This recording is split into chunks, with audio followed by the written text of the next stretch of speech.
Hey you guys, it's Peter, and welcome to my channel, Peterisms, where I tell stories of my life and just little things that I have learned as I have grown into the person that I am today. And I am so happy that you guys enjoyed my first sobriety and addiction. Well, I mean, I've talked a lot about sobriety and addiction over here, but my first specific sobriety and addiction video that I did over here, and I got so many great responses from that, and I really appreciate it.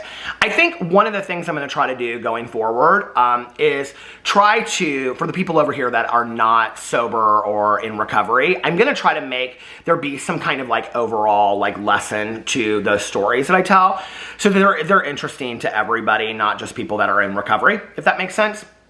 And today is one of those, because I got a comment on the video that really kind of like, I don't know, it hit home to me because of so many stories from friends of mine and people that I know that have, you know, had similar experiences or shared similar things. And so I want to share this comment with you guys, and I want to make a response to it.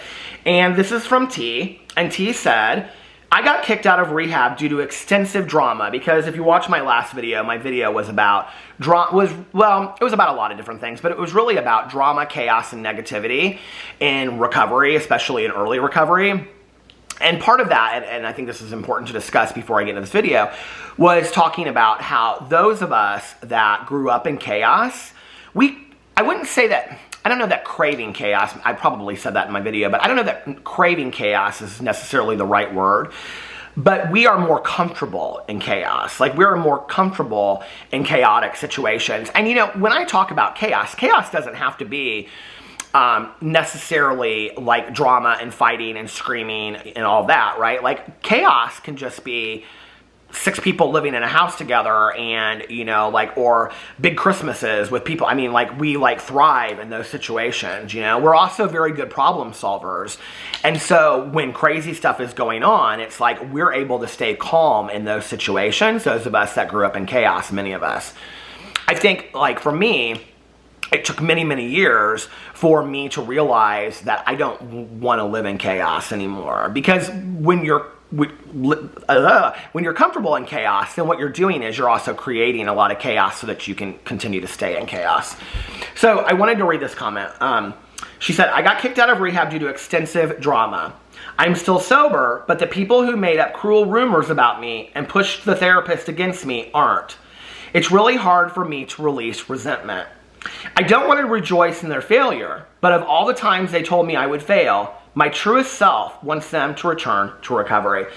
And I thought it was such a great comment, and such an interesting comment too, because well, first of all, so honest, right? There just was so much honesty in this comment, because I think what she's saying is, or he is saying, is that these people that harmed me or did me wrong, right? Like, there's a part of me that is really pulled with resentment to say revenge.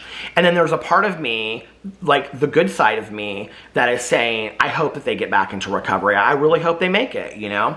I remember being in early recovery, and my counselor said to me, this was in my aftercare group, that every day that I got sober, the addict, there was like the devil and the angel on my shoulder, you know, and the devil would tell me I could do it, and the angel would tell me I couldn't, you know, or that I could, you know, the angel would be like, don't use, and the devil would be like, you can use.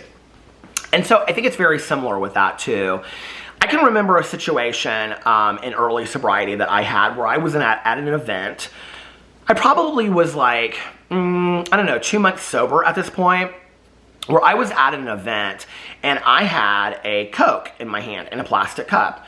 And at this point, I was going to 3 different programs. I'll just say it. I was going to AA, CA, and NA. I hadn't really decided yet which program I was going to stay with and stick with as like my main program. And there's a lot of people that don't, but for me, that was important to pick a program and just stick with it going forward.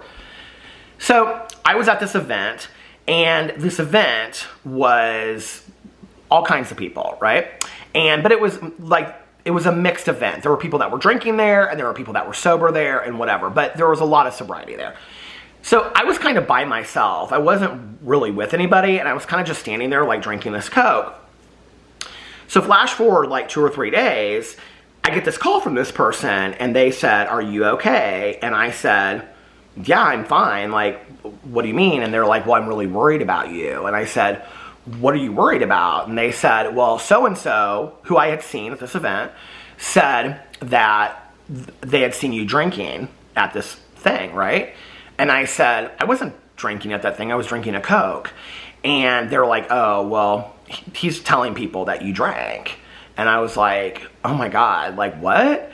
And so I got another call from another person and they said the same thing. So I can remember I finally like confronted this person, and in not a very nice way. And I was like, you know, why the F are you telling people this, and blah, blah, blah, blah, blah, blah, blah. You'll be picking up teeth with broken fingers and all this kind of stuff, right? And his response to me was that whenever he sees an alcoholic or an addict out in public drinking, he doesn't confront them because that's their business, but he does tell other people because he's concerned about them, which to me, quite frankly, is such BS. The way that I would handle that situation today is, I don't know that at that moment I would go up to that person, but I think that maybe like the next day I would call that person and be like, hey, I saw you last night. Like, I just want to check in. Are you okay? Like, you know, like that other person had done, right? Okay. So I said, I don't understand what's going on with you. And like, he was just a very shady character anyway. He wasn't very, very nice. And so anyway, we just had a lot of like back and forth, right? Okay. So I called my sponsor. And I was like so mad, and I felt so justified in my resentment and my anger. And my sponsor said to me, what you're gonna do is you're gonna get down on your knees every day and you're gonna pray for him. And I said, excuse me?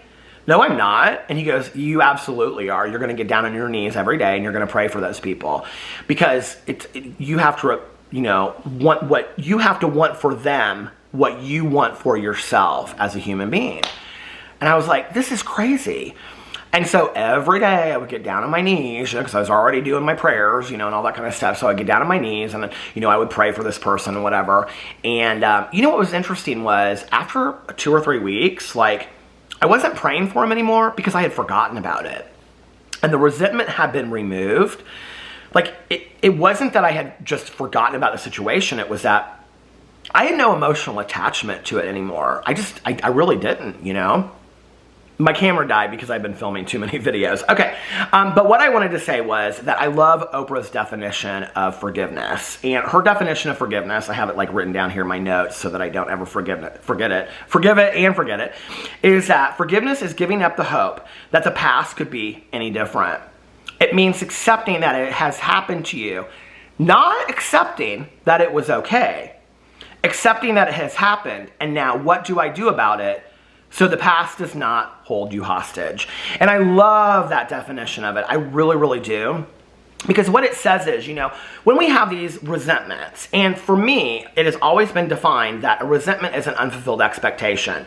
You know, a resentment is when I thought a person should have acted a certain way, you know? So like these people in treatment for this person, they shouldn't have been talking to the therapist. They shouldn't have been causing drama, whatever, right? They did. I don't know why. Maybe we'll never know why. You know, maybe I'll never know why. I know I'll never know why. This guy has since passed on. I'll never know why he was telling people that I was drinking. I'll never know why he didn't come to me and ask me first. I'll never know that, right? I don't know that it really makes a difference in the long run. But what I did learn from it was that my capability and my ability to pray for other people that I don't necessarily have love in my heart for at the moment, that I am able to pray for people that I have resentments towards, right? And when I have resentments, and resentments are unfulfilled expectations, like I said, that things should have happened a certain way, okay? And that's where we get all ate up with expectations too. Like, God love. If I could have gone through life with no expectations, my life would be much better than it is today, right? But that's not the case. So it's when we have these expectations for how things should have happened in life and things fall short of that. People treat us differently than they did. Situations turned out differently, whatever, right? And we look back to that and we hold on to that. Well, forgiveness is looking at that situation or looking at that person and saying, you know what? It happened. I don't know why it happened. You know, maybe I've learned something from it. Maybe I haven't. But no matter what, it happened. And I'm going to accept that. You know, and then I'm going to move on from it because I don't want to be held hostage to it anymore. I don't want to wake up every single day thinking about why does this person do this to me? Why did this situation happen to me? Why did my husband leave me? Why did we get divorced? Why did this? Why? I don't want to continue to think about that on a daily basis. I can't, right? You know? And I think it's interesting because, like, when I'm in meetings and ever the topic of acceptance comes up, my immediate response to that is always, today, okay? It wasn't years ago, but today my immediate response to that is, what's our alternative? Like, you can be resistant and say, no, I refuse to accept these things that are going on or have happened. You can do that, but you're really not going to really live that much of an enjoyable life. Stuff happens in this world. Really horrible stuff happens every single day to people that we will never know. Much more horrible stuff than has ever happened to me in my entire life, you know, to millions of people out there. Has there been stuff that has happened in my life that has been pretty bad and pretty crappy and pretty horrible that I think about, you know? Sure. But do I want to hold on to that for the rest of my life? No, I don't. And as I get older, you know, like I say, as the road narrows, one of the things that I have realized over time is it is so much easier to forgive people and just to kind of like lift that burden and let it go. And one of the things I realize as I get older as well is that we're all just human. People are people. People say things, people do things out of hurt, out of anger, out of pain. It doesn't make it right. It doesn't make it okay. It doesn't mean that I want to be their best friend or I want to put myself in the path of them hurting me again. But it does mean to some degree that I can understand that humans act that way. And I can forgive them for that, you know? And then I can move on. I don't have to stay in that. You know, I think sometimes we think that like forgiveness means that I'm gonna give you guys a corny example, okay? But I think sometimes we think that forgiveness means that we have to stay in that and be that person's best friend. And that doesn't mean that at all. Forgiveness is really for you at the end of the day.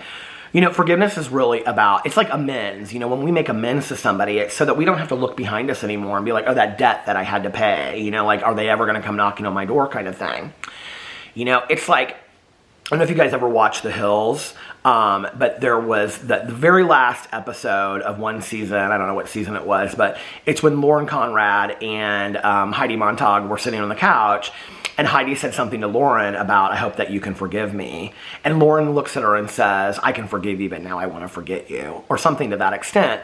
And that always stuck with me because I think that we have this mentality that when we forgive people, we have to allow them back in our lives. That's not true. We can forgive people for us, for them, for the betterment of the world, for being more peaceful, loving, kind, compassionate people. And then we can move on and we can set boundaries for our best interests, you know? And we can also wish the best for those out there that have harmed us. I think sometimes, like this person was talking about, you know, I love that in her heart, she can see that she still wants them to find recovery, you know? Like, I love that. There are a lot of people out there that couldn't say that. Or him. I don't know, since it's just T. But I love that sentiment, you know, because I think there have been many times in my life where I couldn't wish goodness or kindness or love or compassion on people that had harmed me, you know? Because I felt like there had to be some like balancing of the scales to some degree. And what I know today is that that's not the case. And that doesn't help me out in the long run anyway. It doesn't make me feel any better. It doesn't make me feel like any better of a person. It just is, you know? So anyway, let me know what you think about that in the comment section below. I haven't done a meditation book over here in like 2 days. I'm starting to miss them. Anyway, I mean, I've done them in my personal life, but not over here. So anyway, I love you guys, and I will see you tomorrow. Bye.